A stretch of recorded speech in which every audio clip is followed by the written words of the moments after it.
There was a time when the law did not ask what you had done. It did not ask what you believed. It did not ask what you intended. It asked only one thing: how you looked.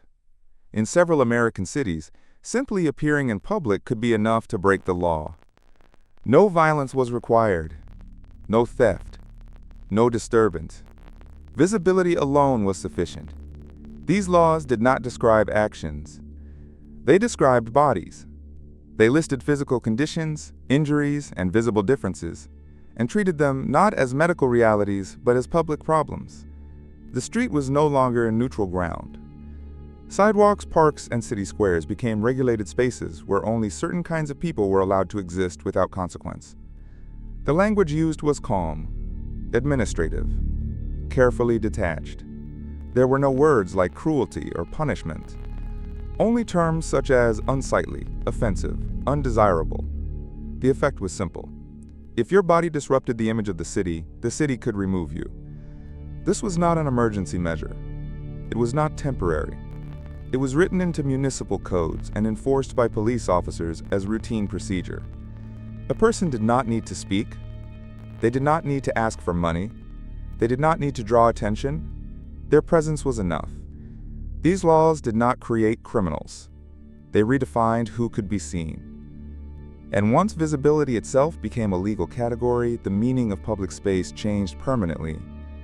Because when the state decides who belongs on the street, it is no longer regulating behavior. It is regulating existence. The ugly laws did not emerge from chaos. They were not created during moments of collapse or emergency. They appeared during a period of growth. In the second half of the 19th century, the United States was rapidly transforming. Cities expanded at unprecedented speed. Railroads connected regions. Industry concentrated populations into dense urban centers. What had once been towns became modern cities almost overnight. With that growth came anxiety.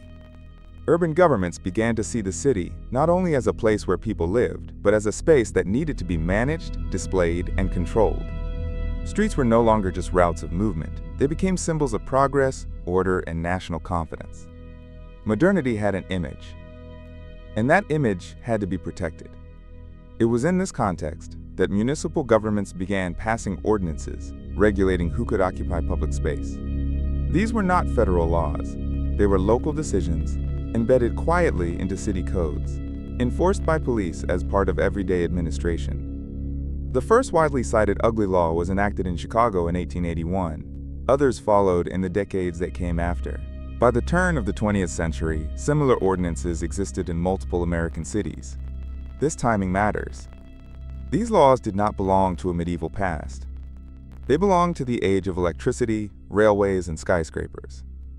They emerged alongside sanitation reforms, zoning laws, and public health campaigns. Cities were being reorganized according to principles of efficiency, cleanliness, and visibility.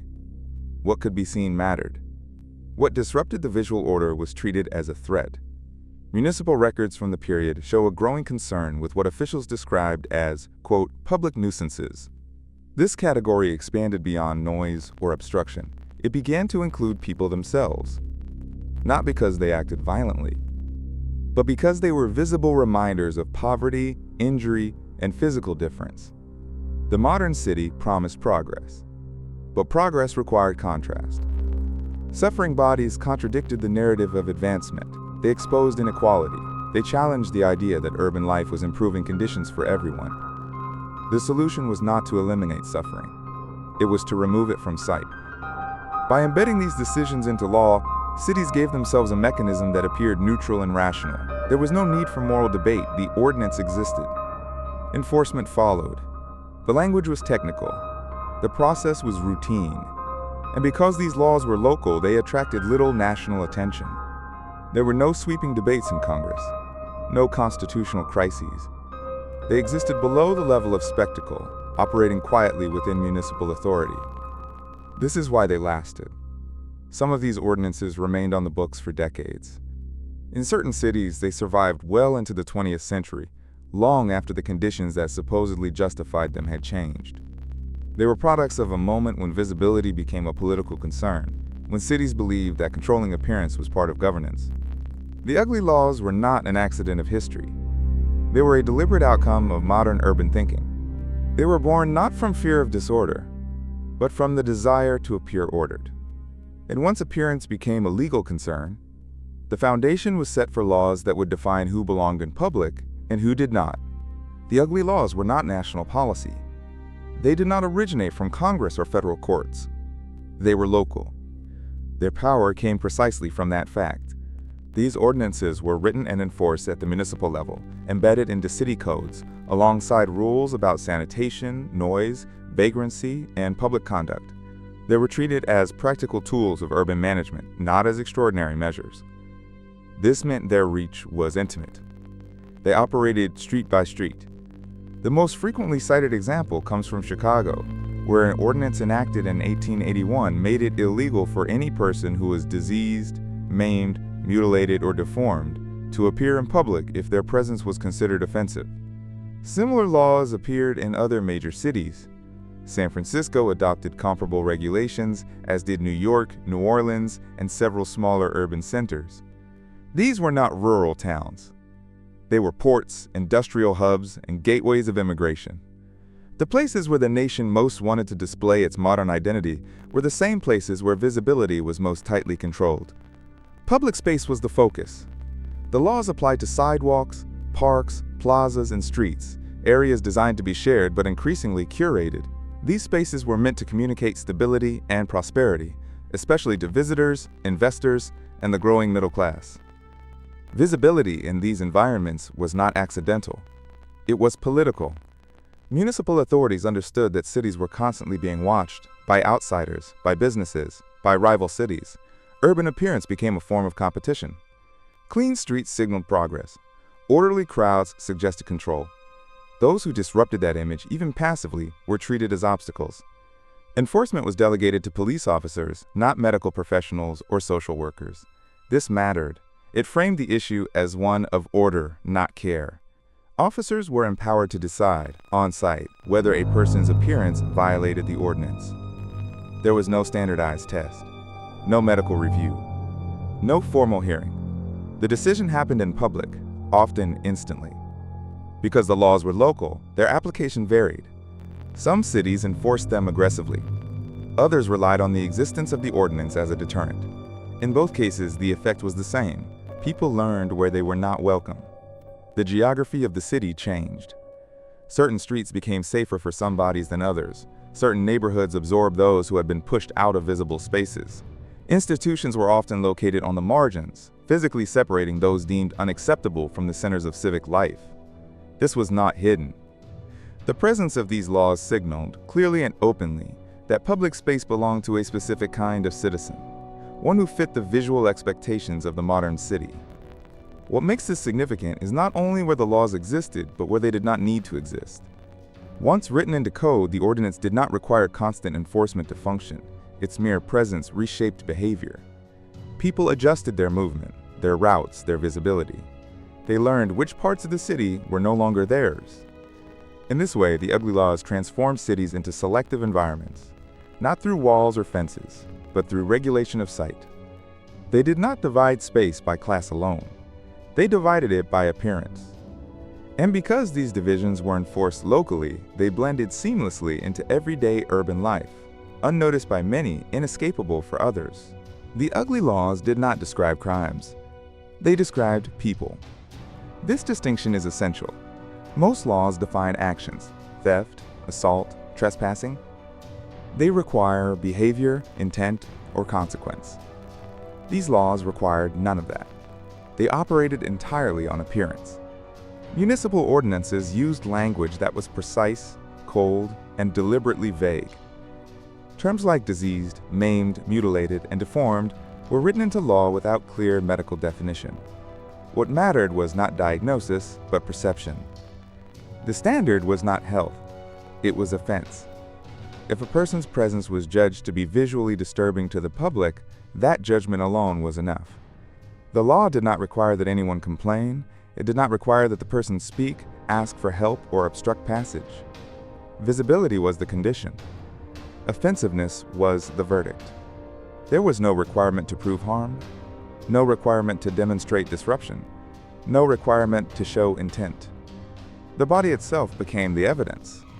This transformed the legal relationship between the individual and the state. A person could be fully compliant with every rule of conduct and still be in violation simply by standing in public. In practical terms, this meant that legality was unstable. It could change instantly, without warning, based on who was looking and how they judged what they saw. Two people could stand on the same sidewalk. One was lawful, the other was not. The difference was not behavior, it was appearance. The laws were written to appear neutral. They did not name specific groups, they did not reference poverty directly, they avoided emotional language. This gave them a veneer of objectivity, but their structure ensured arbitrariness. What counted as unsightly was never fixed. It shifted with cultural expectations, social class, and personal bias. Enforcement depended on discretion, and discretion is where power concentrates. Police officers were authorized to act as visual judges of legality. No medical authority was required, no legal training beyond routine enforcement. A glance was enough. Once identified, the consequences followed established procedure. A person could be fined. If they could not pay, they could be detained. Repeated violations could lead to imprisonment or forced removal from public space. None of this required a courtroom. The process was administrative, not judicial. This is what made the system efficient. The law did not aim to correct behavior or rehabilitate individuals. It aimed to regulate the image of the city. It treated visibility as something that could be licensed or revoked. Public space became conditional. Sidewalks were no longer common ground. They were curated environments where access depended on physical conformity. The law did not say who belonged, it made clear who did not. This kind of legislation redefined the purpose of law itself. Instead of mediating conflict or preventing harm, it managed perception. It turned aesthetics into a legal category. The implications extended beyond those directly targeted. Everyone learned the rule. To remain visible, one had to remain acceptable. The ugly laws did not criminalize ugliness. They criminalized deviation.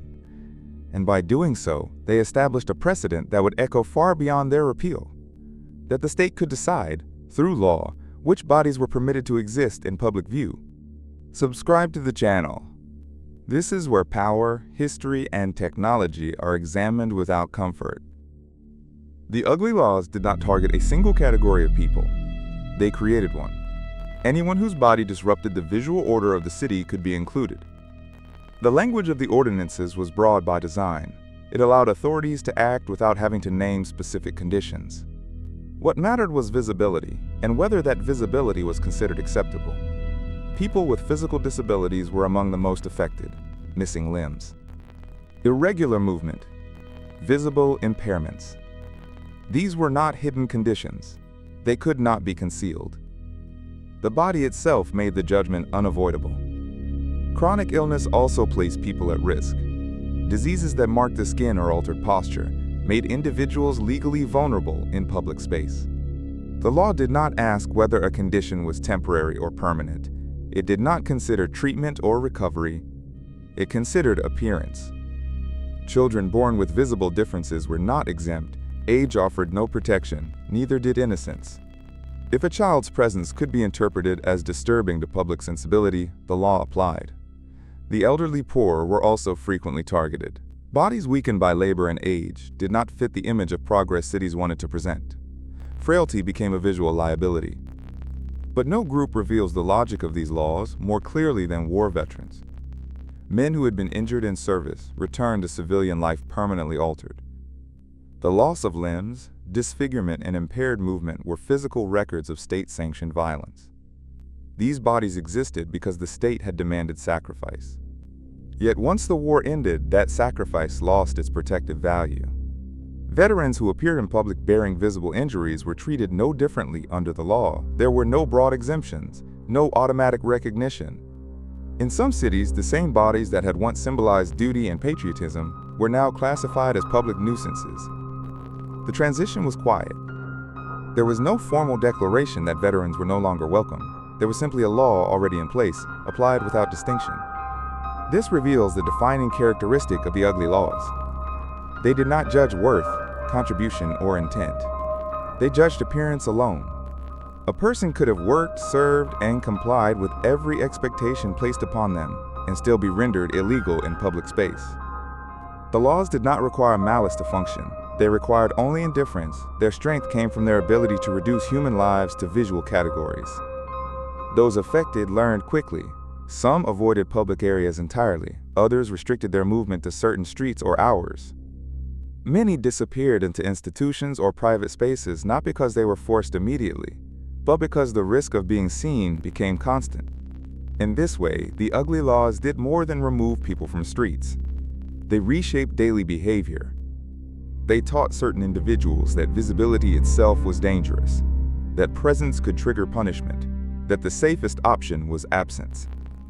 And when a law teaches people to erase themselves from public life, it does not need to be enforced loudly. It has already done its work. The enforcement of the ugly laws did not rely on spectacle. It relied on routine.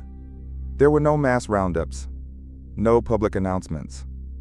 Removal happened quietly, one body at a time. Police officers were given the authority to enforce these ordinances as part of their normal duties.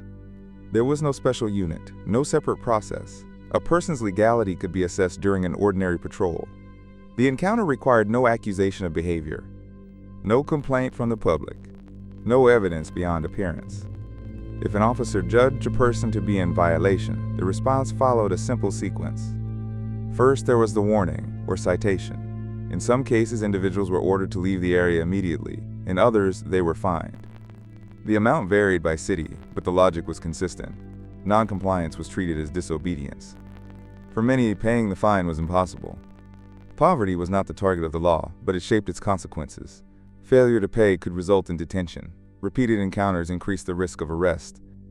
This is where the system became self-reinforcing. Once a person had been identified under the ordinance, they were more likely to be noticed again. Visibility created a record. A known body became an easier target. Detention did not resolve the issue. Release returned the person to the same condition that had made them illegal. To prevent recurrence, cities relied on institutions. Poorhouses, almshouses, and asylums absorbed those who could not remain visible. These facilities were often presented as forms of care or relief. In practice, they functioned as containment. Admission was rarely voluntary in any meaningful sense. The alternative was continued removal from public space. Choice existed only on paper. Once inside, individuals lost autonomy, movement was restricted, labor was often required. Conditions varied, but oversight was minimal. The goal was not rehabilitation. It was absence. Families were affected as well.